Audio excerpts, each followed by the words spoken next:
Voilà, donc merci d'avoir répondu. En tout cas, cette invitation pour cette table ronde, parce que donc maintenant, nous avons effectivement vu les bénéfices d'aller vers la G4, en tout cas d'aller vers un cadre structurant. Un cadre structurant, c'est une attente des parties prenantes. C'est évidemment un levier aussi pour améliorer sa performance. Donc, à cette table ronde, ils se présenteront davantage. Moi, je donne juste pour l'instant les noms. Donc, Élise Gauthier du comité 21. Donc, Nick Landreau qui représente IRC, Integrated Reporting. Donc, Juliette, évidemment. Laurent Maheo de la DFCG, l'association des directeurs financiers et contrôleurs de gestion, donc pour l'Île-de-France. Et puis, Florence Lécluse qui représente donc Etifinance. Donc, la première question qu'on va vous poser est de savoir effectivement ce reporting, donc une fois qu'on l'a, qu'est-ce qu'on en fait? Est-ce qu'il répond aux attentes des parties prenantes? Qu'attendent précisément les parties prenantes? Donc vous voulez commencer, Élise? Merci. Bonjour à tous. Je suis Élise Gauthier, je travaille pour le comité 21. Nous existons depuis 20 ans et nous les observons, nous les accompagnons. Nous les observons notamment à travers la lecture de leur rapport annuel de développement durable, qui est le sujet phare de notre newsletter qui s'appelle Info 21 et qui est dédié au rapport annuel de développement durable tous les mois d'octobre. Donc le prochain, on est en train de le préparer. Il va paraître dans 3 semaines. On y regardera 35 rapports d'entreprise, pas forcément raccordés à la GRI, 35 rapports de collectivités locales qui sont soumises à l'obligation aussi d'élaborer un rapport annuel de développement durable et de faire en sorte que les élus en discutent au moment du débat d'orientation budgétaire. Donc c'est souvent autour du mois d'octobre-novembre. Et l'objectif, c'est qu'ils en discutent pour voir ce qui s'est passé avant et, et comment les politiques publiques peuvent s'améliorer au regard du développement durable dans l'année suivante. Donc il y a déjà une dimension d'aide à la décision chez les collectivités. Et puis, première fois cette année qu'on va regarder aussi les rapports des établissements d'enseignement supérieur. Ce qu'attendent les parties prenantes, qui est un sujet qu'on aime beaucoup aussi au comité 21, puisqu'on travaille beaucoup sur le dialogue avec les parties prenantes et on est auteur et coordinateur du projet des principes directeurs du dialogue avec les parties prenantes que je vous invite à lire et à signer. Alors, pour moi, il y a les parties prenantes externes. Ce qu'elles attendent par rapport à la lecture des rapports, c'est évidemment de la matière à dialoguer. Et pour que le dialogue soit intéressant, il faut de la matière intéressante. Il faut qu'elle soit claire, qu'elle soit comparable dans le temps, comparable peut-être avec d'autres organisations, pour le cas des entreprises, avec d'autres entreprises du même secteur. Une information qui soit utilisable. On va voir là, au moment de la COP 21, fin décembre, on est dans l'agenda des solutions, qui sera le 4e pilier du texte des négociations qui sera discuté par les élus à Paris pendant la COP 21, l'agenda des solutions qui doivent être portées par les entreprises, les collectivités et tous les acteurs. On a d'un côté ces solutions qui seront des outils ou des expériences, des démonstrateurs, et on a de l'autre côté le reporting, mais qui n'est pas toujours consolidé, intégré. Donc c'est pour ça que je salue aussi l'initiative de la GRI d'essayer d'additionner aussi tout ce que ça fait au bout du compte pour voir par rapport à une trajectoire globale qu'il ne faut pas qu'on perde de vue, c'est réduire les émissions de gaz à effet de serre, endiguer le réchauffement climatique d'ici à la fin du siècle. Est-ce que ces petites solutions, est-ce que nos petites actions autour du développement durable qu'on mène effectivement jusqu'à la direction des achats, ça nous met vraiment dans la trajectoire? Le reporting, il a sa pierre à apporter à cet édifice-là. Donc les parties prenantes externes demandent de l'information, de la matière à dialoguer. Ça apporte de l'information sur l'entreprise aussi et sur les partenaires avec lesquels elle travaille.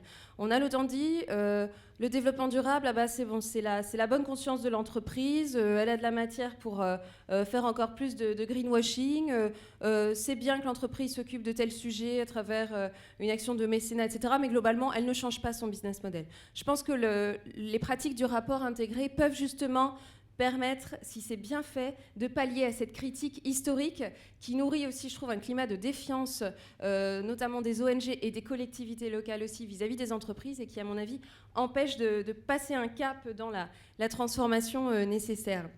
Donc à avoir un effet d'entraînement aussi des entreprises qui peuvent montrer que ça marche. On a besoin de montrer que ça marche et qu'on est capable, en additionnant des actions, de vraiment d'aller dans ce chemin de transformation et d'y emmener d'autres personnes. Voilà. Et puis alors, partie prenante externe. Partie prenante interne, j'ai tendance à dire qu'elle n'en attend de rien du reporting. Pour avoir côtoyé de temps en temps des rédacteurs de rapports annuels, je trouve que souvent, ils me paraissent un peu seuls, ces gens-là, un petit peu démoralisés. Souvent, ils le font 3 ans, puis au bout de 3 ans, ils essayent de refiler la patate chaude et d'aller vers autre chose.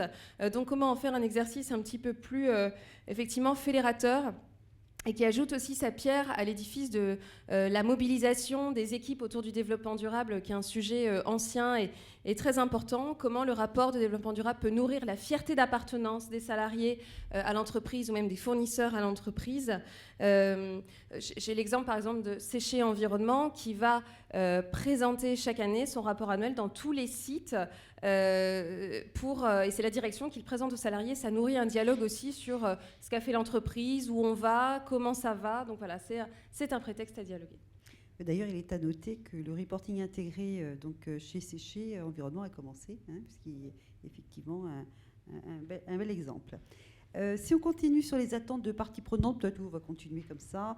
Oui, si vous voulez, Nick, nous dire quelque chose. Très bien. Alors, Nick Landreau, moi j'anime au niveau français le Business Network, c'est-à-dire les entreprises et les investisseurs français, pour l'IRC, qui est une organisation internationale qui s'occupe notamment et qui a publié en décembre 2013 le cadre de référence sur le reporting intégré. Alors, qu'est-ce que attendent finalement les différentes parties prenantes du reporting ? Pour moi, c'est d'abord finalement une compréhension de ce que fait l'entreprise et de ce qu'est l'entreprise dans son écosystème. Et c'est ça, finalement, l'objectif du reporting intégré, c'est de décloisonner une information qui était d'un côté sur ma performance financière, de l'autre côté sur ma performance RSE, et aujourd'hui de donner une vision holistique de la place de l'entreprise dans son écosystème et de sa performance globale et de sa pérennité. Finalement, quand on voit les dernières crises, et l'actualité nous le démontre encore aujourd'hui avec Volkswagen, c'est incroyable de penser qu'en 2011, on avait encore des parties prenantes qui s'étonnaient finalement qu'on ait une crise au niveau européen, qu'on ait un secteur global en surproduction, c'était l'automobile à l'époque, d'accord, avec des industries qui étaient en Europe en surproduction, et tout le monde s'étonnait finalement de ça. En revanche, on avait des rapports, alors des docs de ref de 1000 pages, on avait des rapports RSE de ces mêmes entreprises qui étaient ultra détaillés, et puis finalement, voilà, on n'abordait pas les vrais sujets RSE, on abordait, et c'est très important, qu'on plantait des arbres en Afrique ou en Amazonie pour justement pallier finalement la pollution et le CO2, mais le cœur du business. Comment est-ce qu'on traite finalement ces enjeux de durabilité, ces enjeux de pérennité RSE au sein même de notre business model ? Si je produis du fromage, comment est-ce que je travaille avec les agriculteurs, les producteurs laitiers, d'accord, pour avoir une production qui respecte la nature, qui soit saine, qui protège aussi nos consommateurs. Et c'est ça finalement le véritable enjeu pour moi, pour toutes les parties prenantes, et venant pas du milieu de la RSE, puisque j'ai un passé moi de consultant en stratégie. Quand je suis tombé finalement dans ce milieu il y a à peu près 4-5 ans, je ne comprenais pas quoi. Je me disais mais finalement non. Il faut vraiment que la RSE, ça fait partie du cœur du business. Ça doit être lié totalement à la stratégie. Comment est-ce qu'on peut pourquoi est-ce qu'on a besoin de faire un exercice de matérialité en réunissant finalement et en pensant que la matérialité, elle est différente pour des ONG, elle est différente pour un comité de direction, elle est différente pour du personnel. La matérialité d'une entreprise, les enjeux primordiaux pour une entreprise, ils doivent être communs à tout le monde. Et en fait, c'est là où je trouve intéressant, et pour faire le lien avec la table ronde précédente, l'exercice de matérialité pour moi, il est vraiment, et la réponse que l'on doit donner à toutes les parties prenantes, aux investisseurs, bien sûr, mais aux autres parties prenantes, c'est les 10 principales priorités business, et en liant les 10 principales. Et c'est pour ça aussi, quand j'ai vu votre cartographie de matérialité, pour moi, ce qui est important, c'est comment est-ce que je lie ces enjeux RSE à mes enjeux purement business et à mes enjeux financiers. Et une fois qu'on aura réussi ça, et le reporting intégré avec la GRI, et pour moi la GRI est vraiment un outil formidable pour préparer le reporting intégré, on aura réussi finalement le reporting intégré une fois qu'on aura lié ces deux sphères.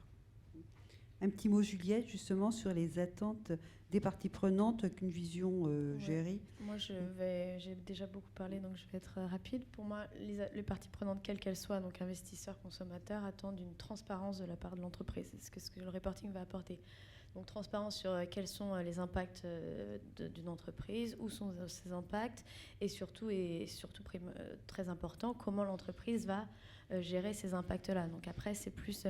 et toute cette question de transparence, et ça, c'est un peu redondant dans tout ce qu'on entend, c'est lié à la confiance des parties prenantes dans les gouvernements, dans les entreprises, dans les entités publiques. Donc tout est lié à la confiance, et moi, je pense que le principe même du reporting, c'est une plus grande transparence, c'est d'expliquer à des investisseurs comment une entreprise va intégrer donc cette vision de cette création de valeur sur le long terme dans sa stratégie d'entreprise, c'est dire aux consommateurs comment ils travaillent avec un certain nombre d'agriculteurs, comment toute cette vision et cette, à long terme, qui intègre toutes ces dimensions de développement durable, sont intégrées, sont gérées, et après le rapport en soi, c'est pas une finalité, c'est la façon de communiquer. Donc ce rapport peut être intégré, donc là une vaste perspective de nos performances, il peut être combiné, il peut être sur une page internet si on veut se focaliser sur un groupe de parties prenantes bien particulier, mais l'idée c'est vraiment d'être plus transparent. Voilà. Donc on parlait de reporting extra-financier jusqu'à présent, évidemment, plutôt entre responsables, on va dire RSE. Le reporting intégré, évidemment, nous ouvre la porte, on va dire, et en tout cas brise les silos internes et nous rapproche de direction donc de l'entreprise. Et donc on aimerait que Laurent nous explique justement quelles peuvent être les attentes des investisseurs aujourd'hui, justement sur cette question du reporting.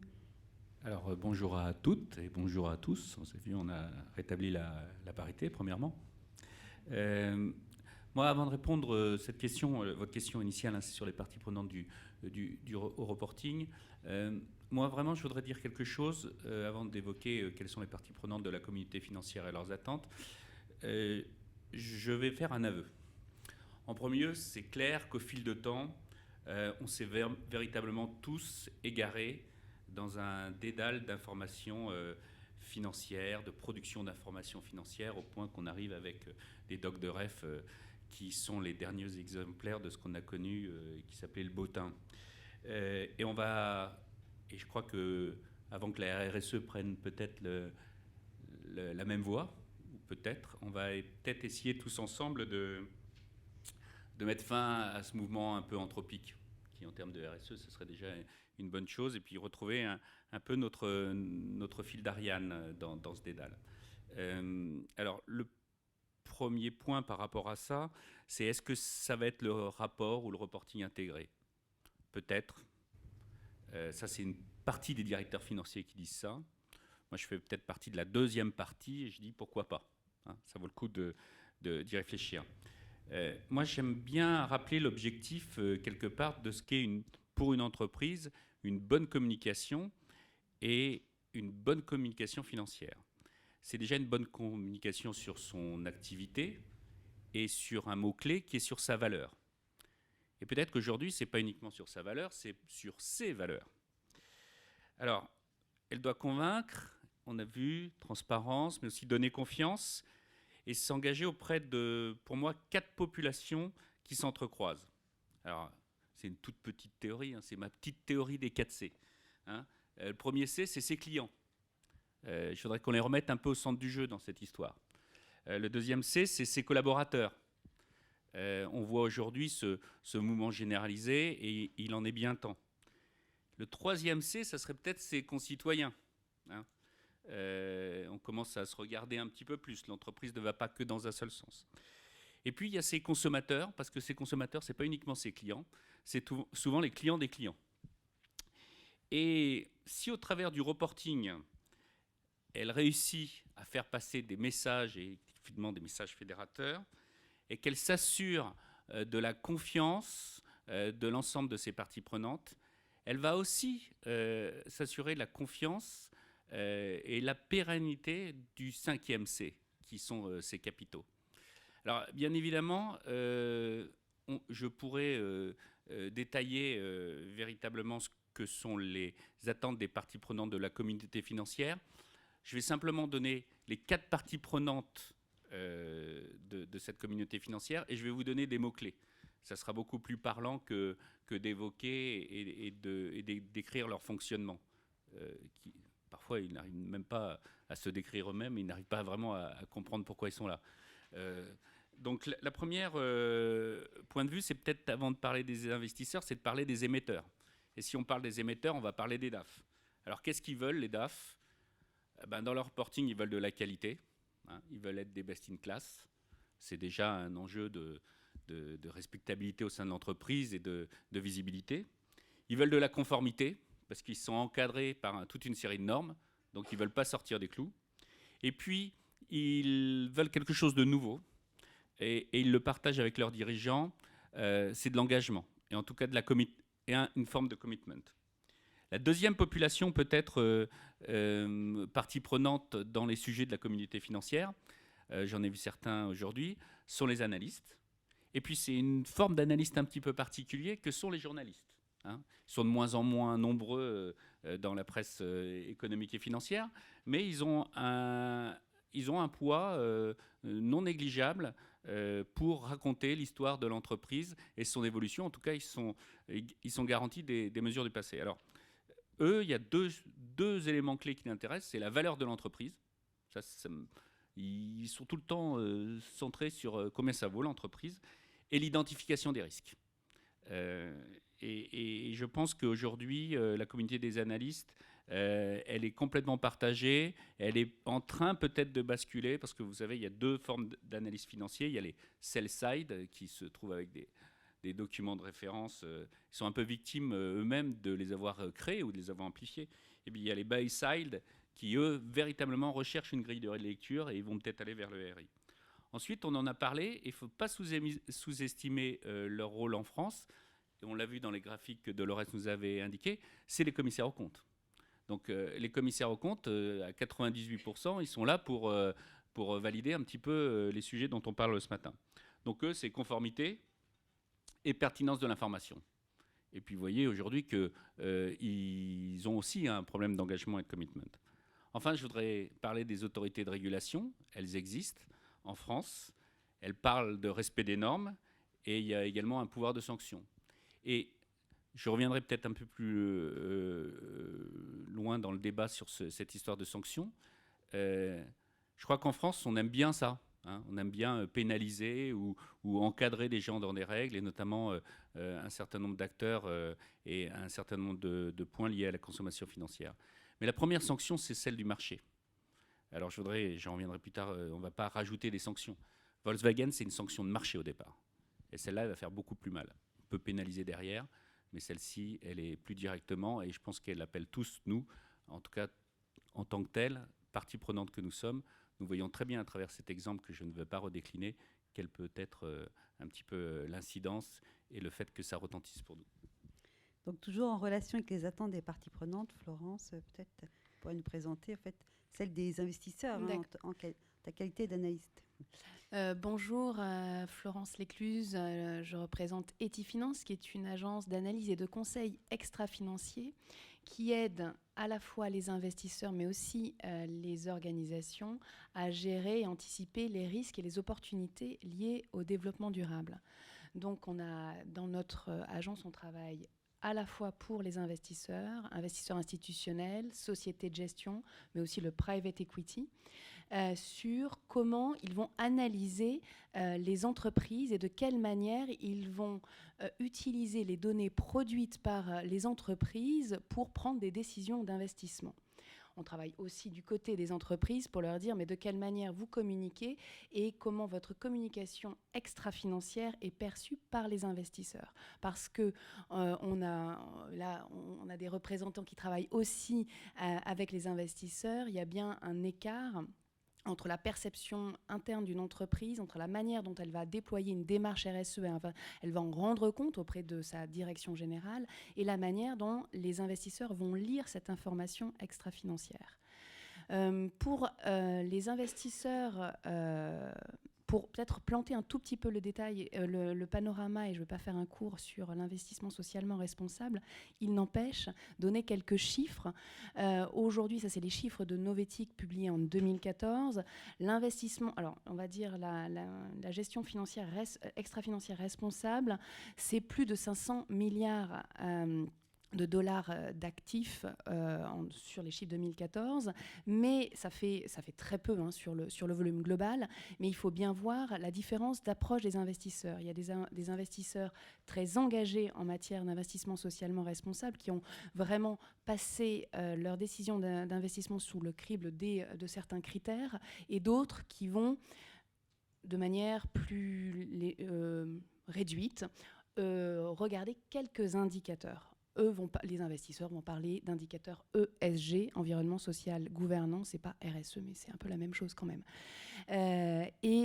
Par rapport à ça, c'est important d'adresser ces populations d'investisseurs qui elle-même, cette population qui elle-même, aujourd'hui en France, est soumise à certaines contraintes réglementaires. Sachez que depuis le Grenelle 2, il y a l'article 225 que tout le monde maîtrise bien ici, mais il y a aussi l'article 224 qui concerne les sociétés de gestion. Toutes les sociétés de gestion doivent mettre en place un reporting sur certains critères ESG de leur portefeuille. Donc, ce qui nécessite elles-mêmes d'avoir des informations des entreprises dans lesquelles elles investissent. Deuxième obligation qui est toute récente, qui est issue de la loi sur la transition énergétique, et si ma mémoire est bonne, je crois que c'est l'article 73, qui oblige aujourd'hui les investisseurs aussi à avoir l'empreinte carbone de leur portefeuille. Juste pour dire que les investisseurs aussi ont des obligations, donc c'est cette conformité. De fait de cette conformité, ont l'obligation de piocher ces informations-là dans l'information extra-financière que produit l'entreprise. Si aujourd'hui, la question de Dolores était est-ce que les entreprises attendent que les investisseurs attendent que les entreprises reportent selon la GRI 4, je vais dire je ne sais pas. Parce que c'est pas une attente exprimée en tant que telle, vous me démentirez, mais c'est pas une attente exprimée en tant que telle. Ce que l'investisseur va demander, c'est est-ce que je trouve la bonne information qu'il est important pour moi dans ma gestion financière, dans ma gestion d'actifs et dans ma nécessité de reporter. Donc, est-ce que j'ai l'information qui soit qualitative, qui soit certifiée, c'est très demandé, en plus en France on est aidé là-dessus, qui soit certifiée et sur lequel je peux avoir des informations ESG, environnement, social, gouvernance, qui me permettent de faire ma propre gestion. Donc, peu importe la manière, mais ce qui est important, c'est d'avoir cette information de qualité. Et en effet, la GRI est un des moyens pour les entreprises d'avoir cette information de qualité. Deuxième avantage pour la GRI ou que tout autre système de reporting stable, c'est pour les investisseurs d'avoir des informations qui soient comparables d'une année sur l'autre et d'une entreprise à l'autre, dans un secteur donné, bien entendu. Donc voilà, si on résume les attentes, c'est de dire, il y a des investisseurs, et qui tout à l'heure dans la précédente table ronde, quelqu'un qui disait, il y a un niveau de maturité des investisseurs sur la RSE qui est bien entendu très différent d'une société de gestion à l'autre, d'un investisseur à l'autre. Il y a des investisseurs très investis, il y en a d'autres qui le sont moins. Les très investis sont plus minoritaires que les autres, bien entendu. Et donc, la nature des informations va dépendre aussi de leur position. Merci. Donc, nous avons identifié évidemment les attentes des parties prenantes internes et surtout externes. Donc, elle nous amène effectivement à engager le débat sur le thème du reporting intégré. Et la question qu'on peut se poser, effectivement, c'est comment, et peut-être on va la poser à Laurent pour commencer, comment les directions financières, finalement, en ce moment, s'approprient-elles un peu le sujet? Que se passe-t-il de ce côté-là? Parce qu'effectivement, les directions RSE se mobilisent et s'intéressent, mais bon, on l'a dit, c'est un travail collaboratif qui est matriciel dans l'entreprise. Donc, comment fait-on, justement, en ce moment? Quel est, on va dire, l'état d'esprit en ce moment des directions financières, et quelles sont un petit peu les démarches qui sont menées dans ce sens? Alors, il y a quelques années, quand on abordait les sujets RSE et qu'on essayait de coincer le directeur financier ou la directrice financière dans les couloirs, on le voyait accélérer d'un mouvement rapide vers l'ascenseur en essayant, voire prendre l'escalier pour être sûr de ne pas être nécessairement suivi. Et puis après, il y a eu l'avènement quelque part des directions RSE et on s'est dit, génial, on s'est débarrassé du sujet. Non, mais je rigole, il y avait quelques pionniers ou quelques directeurs financiers et directrices financières qui étaient impliqués sur le sujet, mais quelque part, ça ne nous parlait pas beaucoup. Alors, on ne peut être que favorable aujourd'hui à l'adoption d'un référentiel commun et pourquoi pas le reporting intégré. Parce que, encore une fois, ça leur permet aux entreprises de rendre plus lisible la valeur qu'elles créent. Alors, le contexte ce que j'aime bien dans le reporting intégré, c'est deux choses. Il y a beaucoup de littérature, mais c'est deux choses. C'est au moins cette cartographie des capitaux et des 6 capitaux et ce mécanisme de création de valeur. Nous, on est des gens un peu rationnels. Tiens, on a des cases, on va voir ce qu'on peut en faire. Ça nous parle un petit peu. Et puis après, il y a 7 concepts clés. Alors, ça devient un petit peu plus élaboré. Je pourrais les citer. Le périmètre de l'information, l'approche prospective, le caractère sensible de certaines informations sur lesquelles je reviendrai peut-être, la connectivité des informations. Ça me parle un peu moins. Mais en tout cas, il y a un chantier là-dessus. En tout cas, ce qu'il faut avoir en tête, c'est qu'on ne peut pas tout quantifier. Le directeur financier, il est loin d'être tout puissant. Et puis, il change, le directeur financier aussi. Il y a peut-être une nouvelle génération de directeurs financiers qui arrivent, des gens qui sont peut-être plus en prise avec la société et qui ont des défis d'entreprise beaucoup plus complexes à relever. Et donc, moi, je pense qu'il faut peut-être au niveau des directions financières ne pas chercher à tout matérialiser. Il faut laisser une part au narratif. Et pour moi, le reporting intégré, ce n'est pas qu'un reporting qui réconcilie financier et extra-financier, c'est un reporting qui doit donner sa part importante au narratif. Donc moi, j'appellerais ça peut-être le narratif reporting, sachant que vous avez tous assisté à des présentations des comptes annuels, des capital day, etc. Qu'est-ce que c'est ennuyeux. Souvent, le directeur général raconte une histoire, lui, qui est un petit peu intéressante. Et puis après, il passe la patate chaude au directeur financier, qui envoie des slides vraiment abscons. Et c'est vraiment insupportable, ou c'est devenu insupportable. Moi, je pense que les directeurs financiers et les directrices financières, j'aurais dû le dire dans l'autre sens, ont un véritable enjeu sur la communication, peut-être en utilisant le reporting, le rapport intégré issu d'une démarche de reporting intégré d'une certaine façon. C'est que dès le départ, le rapport intégré devrait s'approprier un peu les codes, j'aime pas le mot, mais les codes disruptifs du numérique. Ça sert à rien. Les rapports intégrés, il y a celui d'Engie, il y a celui de Raseo PME, il y a celui de Mazars, voilà. Qui a eu entre ses mains ces rapports? Vous allez tous me dire oui. Qui les a exploités? Qui a été recherché? Moi, j'ai regardé le propos introductif et puis j'ai regardé. La première chose que j'ai regardé les graphes, les datas qui me parlaient. J'ai pas été fouiné au-delà, quoi. Et j'ai surtout pas été reprendre le rapport intégré avec le rapport annuel pour essayer de trouver des connexions, quoi que ce soit. Donc, il y a déjà un premier rapport là. Et il faut que ça soit un objet rédactionnel entièrement nouveau pour que ça marche. Pour que ça réussisse, le rapport intégré, il faut que ça soit une forme de didacticiel de l'entreprise. Aujourd'hui, nos enfants, ils ne regardent même plus un site web. Ils vont sur YouTube et ils regardent une vidéo. On veut leur expliquer une équation de maths, etc. Ils ne vont pas sur des sites, ils vont voir la vidéo et le pédagogue qui va leur expliquer ça en 2 minutes 30. Parce qu'au-delà de 2 minutes 30, ils décrochent. Eh bien, nous, c'est exactement pareil ou ça tend à le devenir. Donc c'est pour ça qu'il faut qu'on organise une communication dès le départ un petit peu full web, permettant d'aller directement à l'essentiel. Et c'est pas facile d'aller à l'essentiel. C'est pas facile d'aller au fondamental, notamment et aux valeurs intrinsèques dans une entreprise. Parce qu'aujourd'hui, et on l'a bien vu tout à l'heure quand on citait l'exemple de Volkswagen, on a décliné des pages mais en fin de compte, on se paraphrase toujours. Il faut refuser cette paraphrase. Il faut utiliser le langage numérique pour ce qu'il est intéressant. ça représente véritablement un bel exercice de storytelling. Et qu'est-ce qui se passe? C'est que le dirigeant va se l'approprier. Il va trouver de la proximité non seulement auprès de ses investisseurs, mais il va trouver de la proximité vis-à-vis de ses collaborateurs. Et la proximité vis-à-vis de ses collaborateurs, il va trouver très naturellement celle auprès de ses consommateurs. Donc vraiment, je suis peut-être minoritaire au sein de la DFCG, mais cette tendance ou ce glissement entre une version un peu archaïque et figée de la direction financière vers une logique beaucoup plus ouverte, numérique, fluide et simple et concise de l'information est importante.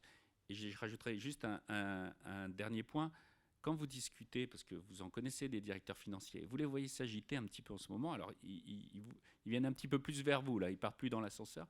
Mais en fin de compte, les enjeux digitaux, ils se les sont pris comme un lapin qui s'est pris un coup de projecteur en pleine nuit sur une route de campagne. Ils se disent, mais ça change le modèle. Ça change complètement la notion de modèle et de valeur. Et à mon avis, c'est la chance du reporting et du rapport intégré de prendre ce biais de communication. Nick, est-ce que vous pourriez justement nous faire peut-être un retour d'expérience sur Tout à le fait. sujet et en même temps nous expliquer comment on construit finalement, quelle est la démarche, celle que vous préconisez pour le reporting intégré? Déjà, pour rebondir sur ce que vient de dire Laurent, d'abord, il faut séparer vraiment le reporting intégré du rapport intégré. Et là, je suis totalement d'accord. Et je reviendrai après sur le deuxième point, qui est sur le rôle du directeur financier ou de la directrice financière, ou inversement, pour reprendre ce que tu viens de dire, la directrice financière et du directeur financier, sur son rôle dans l'entreprise. Le reporting intégré versus rapport intégré. Le moyen de communication, qui est la résultante même du reporting intégré, finalement, oui, je partage ton avis, c'est important de rentrer dans cette ère nouvelle, d'accord, d'une communication lisible, simple, digitale, parce qu'aujourd'hui, et en tout cas adaptée aux différents lecteurs, d'accord, pour donner une information concise et claire. Et encore là, je reviens et je reboucle sur la confiance qui est primordiale. Et pour moi, c'est là aussi où le rôle du directeur financier évolue. C'est-à-dire qu'aujourd'hui, le directeur financier n'est pas juste responsable des comptes et de l'information financière. Il doit donner une vision, il est une véritable partie prenante dans l'élaboration même du modèle de l'entreprise. Et c'est là où ça devient intéressant, c'est qu'aujourd'hui, quand on lit la RSE et la direction financière, autour de la création de valeur pérenne de l'entreprise, on fait un vrai pas en avant sur un dialogue qui s'instaure et surtout un langage commun. Et je pense que le reporting intégré a une valeur ajoutée au sein même, et pour toutes les entreprises qui mettent en place le reporting intégré aujourd'hui, le retour que l'on a, c'est encore une démarche très jeune, hein, c'est 2 ans. Donc 2 ans d'expérience, c'est voilà, finalement on a cassé les silos, on a employé le même langage au sein des différentes directions, des directions opérationnelles, de la direction financière, de la direction RSE, pour parler de nos véritables enjeux. Et quand on discute en France, c'est assez intéressant parce que je vais élargir un peu le débat finalement. Quand je discute avec mes collègues de l'IRC, ils ne comprennent pas la difficulté qu'on a. On ne va pas se cacher. Hein. En France, les DAF restent encore assez frileux, d'accord, sur la démarche de reporting intégré, en disant non mais attendez, on a des DRSE qui sont très bien, qui sont structurés. Aujourd'hui, il y a eu un véritable travail de fait autour des enjeux et des problématiques sociales, sociétales et environnementales. Donc ça, c'est leur sujet. Pourquoi moi, en tant que DAF, je vais me mêler de leur sujet? Et c'est quelque chose qu'on assiste, on n'a pas du tout la même problématique au niveau international. Au niveau international, le reporting intégré, il est porté par le CEO. Donc là, c'est vrai que je vous rejoins effectivement l'expérience de la table expliquée lors de la première table ronde. Il est porté par le CEO et le DAF est totalement impliqué. Pourquoi? Parce que le DAF, dans son travail, aujourd'hui, il est directement impacté autour de la valeur créée de l'entreprise et de la confiance qu'il va générer autour de la valeur créée. Si lui, il n'est pas capable de donner une information claire et structurée d'un point de vue financier, mais aussi de l'expliquer, et c'est là où je rejoins ce qu'a dit Laurent, sur le narratif, de donner une explication sur ces valeurs financières, eh bien finalement, il n'y aura pas de création de valeur, en tout cas, elle ne sera pas comprise par les différentes parties prenantes. Dernier point que je voudrais rajouter, pour moi, la notion, tout n'est pas monétisable. Et là, il faut être très clair. la création de valeur, elle n'a pas vocation à être transformée en chiffres financiers. Et lorsqu'on parle des 6 capitaux et de la connectivité de l'information au sein d'un rapport intégré ou dans un exercice de reporting intégré, ça ne veut pas dire que vous avez le capital financier qui doit être connecté avec chacun des 5 autres capitaux, d'accord, définis dans le cadre de référence publié par l'IRC. Tout n'est pas monétisable, mais en revanche, tout doit expliquer la création de valeur qui, elle, est notamment financière. Merci. Est-ce que vous souhaitez rajouter quelque chose? Sinon, j'aurais une question à poser justement à Florence, parce que donc on parle de création de valeur. Donc il y a des bénéfices évidemment que le gouvernant de l'entreprise a bien compris. Donc aujourd'hui, évidemment, ce reporting nous amène justement, souvent on dit du reporting au rating et au ranking. Donc on va effectivement vers, je dirais, des classements, enfin en tout cas des évaluations et des classements. Quels sont les bénéfices, on va dire, en tout cas, quelle est la valeur ajoutée de tout cela? Et on aimerait bien effectivement que ce soit, parce que dans l'entreprise, on le sait que dans l'entreprise, c'est extrêmement fédérateur et ça permet, en tout cas, je dirais, d'engager un dialogue interne, de rassembler des informations et de partager les objectifs. Hein, donc ça structure l'interne très fortement.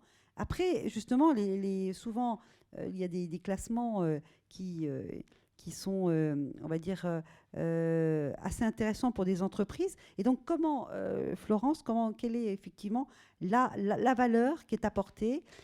Comment on pourrait justement expliquer peut-être un directeur un petit peu réticent qu'il a tout intérêt finalement à être très transparent et, je dirais, à communiquer de manière efficace, donc au travers de son reporting? Là, je pense qu'il y a plusieurs questions dans cette question-là. Quand tu parles de classement et de ranking, je pense que tu fais allusion aux différents indices qui existent sur la place, aussi bien le Dow Jones ou le FTSE4Good, et il y en a d'autres, et toutes les agences de notation extra-financières, en tout cas les plus grandes aujourd'hui, le MSCI, le Sustainalytics, Vigeo ou Ecom, vont produire des indices. Ces indices sont importants pour certains investisseurs, en fait pour tous. Ils sont importants puisqu'ils permettent d'évaluer de manière structurée, sur la même base d'un référentiel d'évaluation, des entreprises sur des informations extra-financières. Donc ça permet d'avoir un ranking, le numéro 1, le numéro 2, le numéro 3, soit niveau monde, tout secteur confondu, mais soit, et c'est beaucoup plus intéressant, par secteur. Le secteur de l'automobile, et on a beaucoup parlé il y a 2 semaines du classement de Volkswagen qui était classé par le DJSI, je crois, numéro 3. Malheureusement. Et donc voilà, les indices ou les agences de notation extra-financières compilent toute cette donnée-là, issue des différents reportings, pour classer les entreprises. Ça a une valeur pour les investisseurs qui vont mettre un filtre dans leur décision d'investissement sur les meilleurs de la classe. Et ça, c'est un prisme de décision qui est très français d'ailleurs, qui est le best in class. Donc, ils vont utiliser ces classements pour décider si on doit investir dans le pétrole. Je vais prendre les 3 premiers en matière de RSE ou d'ESG. Si je veux investir dans la pharma, je vais prendre les 3 premiers. Donc oui, c'est important pour des investisseurs qui vont sélectionner ces 3 meilleurs. Après, pour toute une autre catégorie d'investisseurs qui sont plus sur je vais exclure certains secteurs parce que je ne souhaite pas investir par conviction religieuse ou militante, je ne souhaite pas investir dans le nucléaire ou je ne souhaite pas investir dans les jeux de hasard, donc on va exclure. Donc les classements vont pas finalement être si importants, vont permettre justement juste d'exclure certaines entreprises de l'univers d'investissement. mais pas plus. Il y a un dernier type de catégorie d'investisseurs qui vont travailler plus sur l'engagement actionnarial, où l'investisseur va véritablement vouloir agir sur la gouvernance même de l'entreprise et prendre la parole dans les AG. Et donc, le classement en lui-même est pas si important, puisque ce qui va être plus important, c'est la lecture qu'on va faire des informations extra-financières de chaque entreprise pour pouvoir mettre et challenger l'entreprise sur son positionnement vis-à-vis des énergies fossiles ou vis-à-vis de ses ressources humaines. Donc voilà comment prendre ces classements-là. Ce qu'il est important de voir, c'est le bénéfice que les entreprises ont à se faire, à être évaluées, à pouvoir se comparer aux autres. Le bénéfice aussi pour les investisseurs de pouvoir comparer sur une même base de données les plus avancés des moins avancés en sélectionnant, même si elles ne sont pas très investies en investissement socialement responsable, en excluant les moins bien classés. Je synthétise et je résume un peu, mais c'est un peu le... Merci Florence. On reviendra effectivement sur la question des entreprises, mais j'aimerais poser une question à Élise, puisque nous parlons et nous avons vu que les entreprises justement publient, en tout cas dans les rapports qui sont français, surtout des entreprises, mais il y a aussi d'autres organisations qui effectivement font du reporting. Et en France, donc, on a les collectivités. Et on aimerait bien savoir effectivement ce qui les encourage ou ce qui les freine. Alors, ce qui les encourage, c'est la loi Grenelle 2, article 255. Peu de collectivités avaient vu venir d'ailleurs cette obligation qui est apparue avec la loi Grenelle. Je crois que c'était la ville d'Orléans qui avait été une des premières collectivités à mettre en place même un groupe de travail avec les citoyens pour dire si on crée un rapport annuel de développement durable, quels sont les indicateurs qui vous semblent pertinents de mettre dans ce rapport développement durable. Donc c'est intéressant aussi cette dimension démocratique que ça peut prendre dans les collectivités, le choix de l'indicateur qui n'est pas neutre. Et c'est le même choix qui a été fait dans la loi EVASAS sur les nouveaux indicateurs de richesse, cette loi qui est parue au journal officiel en février 2015 et qui fait que le gouvernement en cette fin d'année devra rendre son bilan au Parlement en montrant non seulement le PIB mais aussi l'état de la France au regard d'une dizaine d'indicateurs qui ont été réfléchis avec France Stratégie, avec le CESE, et le comité 21 a participé aux travaux aussi. Donc chez les collectivités, il y a une réflexion sur le choix des indicateurs. Elles sont bien forcées de se tourner vers les citoyens parce qu'elles ont un mal fou à trouver les propres indicateurs pertinents. Les collectivités, l'objectif, c'est que ce que dit la loi, c'était, et je l'ai dit tout à l'heure, c'était que ce soit réfléchi par les élus. Dans les faits, c'est une immense déception. Je crois pas. Enfin bon, c'est présenté. Le rapport est présenté. L'élu développement durable qui pilote ça en parle à ses compères. Mais avant ça, c'est la direction développement durable qui a travaillé avec, surtout pour faire ce rapport développement durable, en s'appuyant sur des indicateurs qui avaient été mis en place précédemment dans le cadre d'une démarche d'agenda 21. Donc c'est l'équivalent des démarches RSE pour les collectivités ou dans le cadre d'un plan climat. Donc les collectivités ont 10 ans de retard par rapport aux entreprises, sont en train de mettre en ce moment en place les indicateurs, sélectionner les plus pertinents, se former à ce que c'est une question évaluative, et puis faire en sorte que les élus s'approprient un petit peu ces questions. Je crois, et c'est ce qu'on essaie de travailler au comité 21 aussi, je crois que les entreprises auraient à apporter vers les collectivités déjà un petit peu de savoir-faire aussi sur ce choix d'indicateurs et comment le faire remonter au niveau stratégique, parce qu'on estime qu'il y a encore du chemin à parcourir. Merci. Donc il y a une question évidemment qui arrive immédiatement quand on s'intéresse en tout cas au cadre du reporting intégré, qui est celle de la maîtrise des risques, on va dire, et l'identification aussi des opportunités, et puis l'évolution du modèle économique. Donc comment effectivement le reporting peut-il aider à mener cette réflexion en interne ? On sait que, donc, c'est-à-dire comment effectivement, donc ça c'est une première question, mais qui est liée à une autre question, comment devient-il finalement stratégique et guide-t-il les décisions ? Qui souhaite commencer ? Juliette ?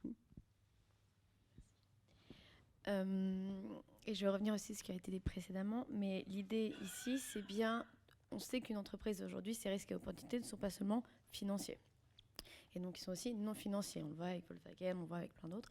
Donc, l'idée est vraiment d'avoir un process en interne qui a une approche globale. Et une fois qu'une entreprise aura compris comment elle va créer de la valeur, comment tous ces risques non financiers doivent faire partie de sa stratégie, alors là même, une entreprise aura changé son business model et sera à même de reproduire un reporting intégré, par exemple. Mais je pense que c'est vraiment important que, et on l'a vu avec Worldline, eux, leurs CEO, dès le début, ont été impliqués sans l'apport du CEO et d'avoir un accès au COMEX, voilà. Mais après, l'idée, c'est vraiment de comprendre comment ces informations non financières sont stratégiques, et ça, c'est primordial, et d'avoir l'apport du CEO est important. Je voulais juste revenir sur ce qu'a dit aussi Florence précédemment, sur les investisseurs et sur la matérialité. Donc après, il y a un autre challenge aussi des investisseurs, c'est de comprendre comment, ce qu'on est en train de dire aussi, toutes ces informations non financières font partie de la stratégie. Il y a peu de clarté sur ce lien. Et ce que cherchent vraiment les investisseurs, c'est comprendre la plus grande, comme on dit en anglais, the big picture, comment ils vont intégrer ces données-là à la stratégie globale.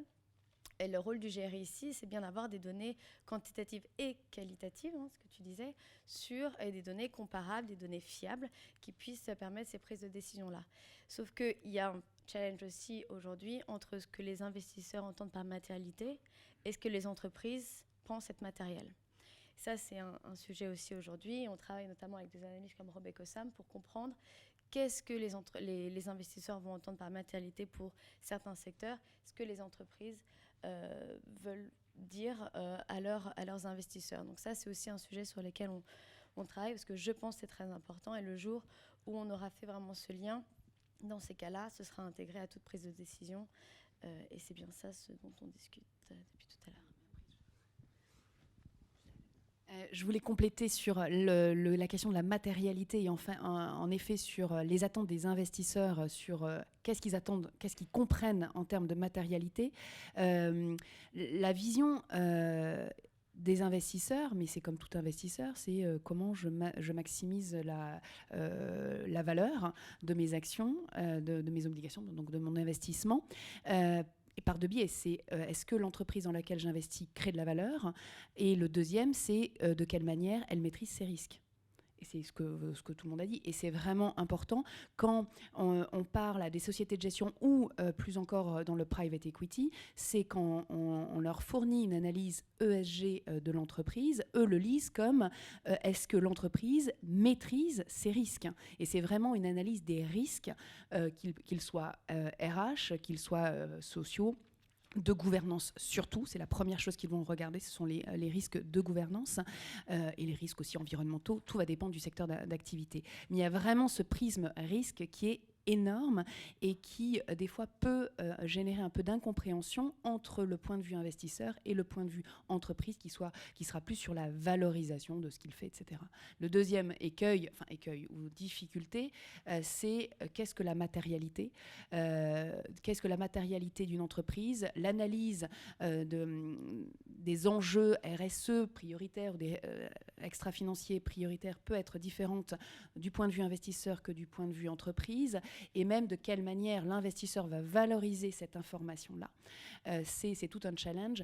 Et aujourd'hui, et je reviendrai sur ce que j'ai déjà dit, mais il y a un vrai scope très large entre des investisseurs très investis qui maîtrisent ces sujets-là et la majorité qui ne les maîtrise pas non plus. Donc il y a beaucoup d'acculturation à faire et c'est tout le travail de l'IRC et du GRI en ce moment. D'où l'importance aussi, je m'arrêterai là, de fournir dans un premier temps des informations fiables, de qualité, qui suscitent de la confiance. On ne parle plus de matérialité ou de concepts très complexes, on parle de chiffres, on parle de mon empreinte carbone, du kilowattheure consommé, etc. Au moins là, l'investisseur, il peut prendre l'information et il peut faire ses analyses. Juste deux choses sur stratégie et peut-être dans la foulée risque. Nick, il y a un problème sémantique, parce que franchement, reporting intégré, rapport intégré, on sort de cette salle, ça va pas. Alors les Anglais, ils font plus court, ça y est, eux, ça s'appelle Strategic Report. changez le nom de l'IRC. Je sais pas, mettez le mot stratégie à la place d'intégré, on va gagner du temps en France. C'est évident, c'est évident. Ça, au moins, c'est compréhensible. Mais il y a une chose qui est certaine, c'est que le problème de la stratégie, dans un monde, on est chez TF1, donc d'ailleurs, je tenais vraiment à souligner que TF1 rattachait la RSE à la direction financière, à la direction du financement et de la communication financière. Bravo pour le pari, parce que ça ne devait pas être très facile, mais c'est pas légion, hein, je peux vous dire tout de suite. Hein. Mais dans un monde où l'information est de plus en plus complexe, rapide, multicanal, etc., la stratégie, c'est quand même la ressource, c'est l'intelligence économique de l'entreprise. C'est son patrimoine qu'elle veut défendre. On parle d'ailleurs d'un mot-clé qui est celui de secret des affaires. Donc on ne veut pas délivrer, on veut délivrer de l'information, mais pas trop d'informations en matière stratégique. Et ça c'est une réticence des directeurs financiers et des directions générales de dire « Ouh là là, si on en dit trop, déjà l'année prochaine, on va se taper un petit profit warning parce qu'on va vouloir en dire trop, alors ça va être interprété d'une certaine façon et on va se faire rattraper par la patrouille ou par la police. Et puis, stratégie, on va donner des éléments vraiment importants à nos compétiteurs, nos concurrents, nos produits, nos stratégies, etc. Donc, ils n'aiment pas trop. Enfin, ça, c'est vrai. Et ça, c'est vraiment chez les directeurs financiers, peut-être en émanation de leur direction générale, un point d'achoppement pour adopter le reporting intégré.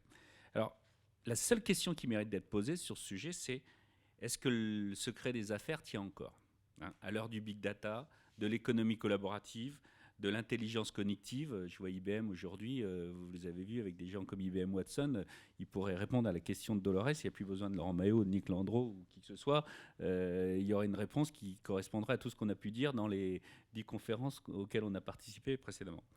En tout cas, moi ce que je veux dire sur la stratégie, c'est mieux vaut communiquer par soi-même sur sa stratégie que de laisser les autres le faire à sa place. Alors Nick, êtes-vous d'accord pour la nouvelle appellation, reporting stratégique? Alors j'en rêve, malheureusement la France n'est pas encore au sein de l'IRC assez représentée pour qu'on puisse changer, mais je ne doute pas, on va y arriver. Plus sérieusement, sur les risques, moi je pense qu'il ne faut pas parler uniquement des risques, parce que finalement, dans les docs de REF, les risques sont extrêmement décrits. Vous avez des pages et des pages, d'ailleurs, sur la gestion, enfin, sur la description, pas la gestion, sur la description des risques, qui sont incompréhensibles d'ailleurs pour la plupart des lecteurs, hein, qui ne sont pas des lecteurs avertis. Donc, à part les investisseurs, j'allais dire, quand vous lisez dans le doc de REF les pages risques, vous ne comprenez rien. Pour moi, c'est justement l'intérêt du reporting intégré. C'est cette mise en perspective et de comprendre, quand je disais finalement les attentes des parties prenantes sur les risques, c'est de comprendre comment l'entreprise gère ses risques, effectivement, et puis comment elle les classe, finalement, de comprendre. Ça donne aussi une bonne image, finalement, de l'importance qu'accorde le board ou la gouvernance à la gestion de tels risques. Et c'est ça aussi l'intérêt du reporting intégré. Sur la stratégie, alors effectivement, ça, notamment sur le continent américain, dès que vous dites « oulala, je vais présenter ma stratégie ou des éléments prospectifs dans mon reporting intégré, dans mon rapport intégré », plus personne, là, vous ouvre au contraire, toutes les portes se ferment. Mais en fait, vous avez des entreprises qui le font depuis 10 ans. Lisez les rapports de Air Liquide, lisez Airbus. Airbus présente son marché, présente ses estimations de vente, présente l'évolution qu'elle voit sur les différents segments. Et il n'y a pas, si vous voulez, le niveau de la négociation qu'elle est en train de faire avec Emirates ou évidemment. Il y a un niveau d'information que la direction d'une entreprise va choisir, d'accord ? Elle ne va pas tout dévoiler, mais elle peut donner, et en tant que partie prenante ou en tant qu'investisseur, ça m'intéresse de comprendre finalement la perception qu'a le management de l'évolution de son écosystème. Et alors là, je reviens en revanche, et là je vais être un peu iconoclaste parce que on dit sans arrêt, il faut que le CEO soit embarqué, il faut que le DAF soit embarqué, il faut que le COMEX discute du reporting intégré. Très honnêtement, pour avoir accompagné plusieurs entreprises dans la mise en place du reporting intégré, je vais vous dire aujourd'hui, je reviens sur cette notion. Je pense qu'il faut un moment qu'il y ait un statement de la part des organisations, enfin des dirigeants, d'accord ? Mais de là à embarquer sur tout le processus de préparation du reporting intégré ou du rapport intégré, le COMEX, le CEO, en fait, j'y crois plus. Je pense que nos dirigeants, si vous voulez, n'ont pas le temps à accorder, d'accord, à la préparation d'un rapport intégré. En revanche, ce qu'il faut, c'est leur démontrer en quoi le rapport intégré peut leur être utile.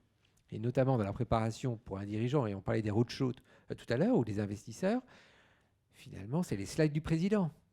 Si vous combinez, d'accord, les slides du président, les slides du DAF, et que vous faites, finalement, vous assemblez ces différentes présentations autour d'une histoire, bah déjà, ça sera sympa pour les DAF parce que ça sera un peu moins ennuyeux, pour reprendre ce qu'a dit tout à l'heure Laurent, mais vous racontez une vraie histoire et vous donnez de la clarté et de la confiance. Donc je pense, moi, qu'aujourd'hui, si vous entreprenez une démarche de reporting intégré au sein de votre entreprise, cherchez pas à mettre autour de la table tous les dirigeants, tout le COMEX. Préparez en revanche la transversalité, oui c'est important, c'est-à-dire que associer au sein de la direction financière, de la RSE, des directions, des business units, des représentants de ces différentes directions, et après aller présenter un premier pilote, d'accord, c'est une démarche progressive, 15 ans pour le projet RI, 3 ans ou 2 ans pour l'IRC. Voilà, cherchez pas à avoir l'année prochaine le rapport intégré estampillé par votre CEO, mais peut-être un premier pilote que vous allez présenter en interne, et des briques aussi que vous allez pouvoir construire au fur et à mesure, d'accord, pour dans 3 ans, quand le DAF aura compris l'intérêt pour lui de ce premier pilote, eh bien, ça sera le premier promoteur. Juste rajouter quelque chose, et ça on le voit dans le Corporate Leadership Group qu'on a créé avec Integrated Reporting, on en a eu un sur le business model. Et toutes les entreprises se sont rendues compte que faire un reporting intégré, oui, à condition que le CEO ait déjà intégré ces données dans sa stratégie. Et c'est dans ce sens-là, moi je pense qu'on ne peut pas commencer par un reporting intégré, puis intégrer dans son business model des sujets tels que l'anticorruption, droits de l'homme, etc. Donc c'est dans ce sens-là où reporting intégré, oui, en tant que évolution logique qui découle de la vision d'une entreprise, comment elle va créer, comment elle va être profitable sur le long terme, comment elle va être encore aujourd'hui ici dans 10 ans, malgré le contexte qui évolue et le rôle de plus en plus important des parties prenantes. Donc, dans ce sens-là, moi, je pense qu'il faut commencer par le commencement. Si vous avez, en tant qu'entreprise, dans votre business model, vous définissez comment vous créez de la valeur pour vos parties prenantes sur le long terme, à ce moment-là, donc le reporting intégré est un bon outil pour communiquer plus clairement sur les liens entre vos stratégies, vos impacts et vos risques et opportunités financières et non financières. Donc la pierre angulaire, c'est l'engagement des parties prenantes, mais on a une partie prenante qui est le conseil d'administration. Et comment est-ce qu'on peut justement l'impliquer davantage sur cette question ? Donc, quel est le reporting qui l'attend ?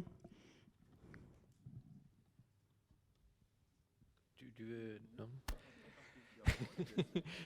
Qui veut répondre sur les conseils d'administration et sur le reporting ?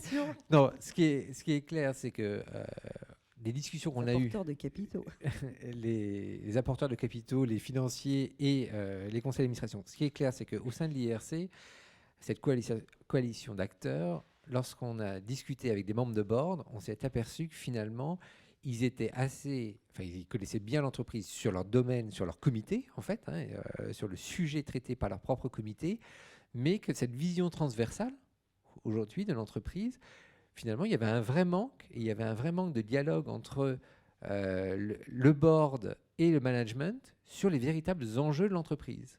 Et donc, il y avait aussi besoin de décloisonner, d'accord, l'information entre le board et le management de l'entreprise. Et donc, c'est là aussi que le reporting intégré et en tant que démarche en interne a de la valeur plus que le rapport. Parce que, j'allais dire, si vous attendez d'avoir publié votre rapport intégré pour discuter avec votre board, c'est trop tard. Donc, le reporting intégré est un outil, d'accord, mais, et là, je rejoins totalement ce qu'a dit Juliette, qui découle d'une vision de l'entreprise, du management, mais qu'il a discuté aussi avec son board. D'accord ? Et ce qui est en revanche très important, et pour moi, et c'est là peut-être, j'inclus dans le reporting intégré ou dans le strategic thinking, finalement cette réflexion autour du business model, d'accord, et de création de valeur et de la stratégie. Et pour moi, ça fait partie du processus de reporting, d'accord, ou d'integrated thinking. Je vais juste rajouter un point qui correspond à votre question, Dolores, et au point précédent. Dans mes activités de conseil, je suis souvent appelé directement sur des gros projets de transformation, et pas uniquement des transformations financières, ou même être appelé comme expert par des grands groupes de conseil. Et depuis à peu près un an, en écoutant bien les dirigeants, lors de la première réunion du kick-off meeting, je leur sors le reporting intégré. Pour moi, c'est... alors, encore une fois, je ne représente pas toute la DFCG dans cette dynamique, mais pour autant, au moins, ça contraint le décideur à exprimer clairement ses attentes et à un moment donné où il est très troublé dans l'évolution de son entreprise, de remettre des choses dans des cases et de leur donner de la perspective. Donc c'est aussi une méthodologie. Et je voudrais insister, parce que là on est tous entre grands groupes plus ou moins, et je voudrais parler plus particulièrement des PME ou des petites ETI. Il y a un truc en France qui est tombé en désuétude qui s'appelle le rapport de gestion. Alors, je ne sais pas si vous avez déjà participé, vous l'avez probablement à des AG, à des conseils, etc. Le rapport de gestion, pour le DAF comme le DG, ils s'en préoccupent 2 jours avant. Ils vont faire 3-4 slides à la grande détresse du juridique qui disent « J'ai besoin de ton truc, vite, vite, vite ». Et qu'est-ce qu'on fait? On prend celui de l'année dernière, on change les chiffres, on se trompe parfois. Pour les PME, les ETI, on dit au moins, on est tranquille. Je pense que la démarche pour les PME et les ETI, elle est tout à fait différente. Il faut ressortir ce qui est dans ce rapport de gestion, qui est quand même normé, hein, qui est attendu, et en faire ce qu'on pourrait appeler, là pour le coup, et j'utilise le mot intégré, le rapport de gestion intégré. Que le dirigeant reprenne la main vis-à-vis de ses actionnaires, qui reprenne la main sur les parties prenantes, et notamment celles dont il a le plus peur, c'est les instances représentatives du personnel. Donc s'il utilise véritablement un petit peu le rapport de gestion, non pas l'utilise plutôt comme une forme de paradigme sur lequel il va parler de l'entreprise, là je pense qu'on va avancer et on va faire des choses intéressantes, en tout cas pour le tissu des PME et des ETI. Merci beaucoup. Est-ce que d'autres... écoutez, je pense qu'on a bien... Oui, Élise, bien sûr. Une dernière remarque avec mon prisme collectivité sur ce qu'on en fait ces données, toutes ces données et ce rapport de gestion et à qui ça peut être utile. Les collectivités, on l'a dit tout à l'heure, ont aussi une obligation de reporting et de rendre compte des tendances du développement durable de leur territoire, et pour ça, elles ont besoin d'informations. Et je pense que les entreprises, vous avez une partie de cette information dont elles ont besoin sur les émissions carbone, l'utilisation des ressources. Voilà, ça peut être des données très très utiles. Donc peut-être une recommandation dans le cadre de vos politiques d'ancrage local. Une demande, est-ce que vous pouvez vous tourner aussi vers les collectivités locales, leur montrer ce rapport intégré, aller les voir en disant est-ce que mes données peuvent vous être utiles, et regardez aussi quelle est ma stratégie notamment sur les territoires et comment on peut le faire ensemble et comment je peux venir enrichir aussi votre démarche à l'interne ou votre démarche de développement durable, et aussi enrichir vos implantations locales et votre valeur ajoutée, votre création de valeur partagée avec les acteurs sur les territoires. Merci beaucoup. En tout cas, merci ces participants. Merci aux intervenants de cette table ronde, aux intervenants de la table précédente.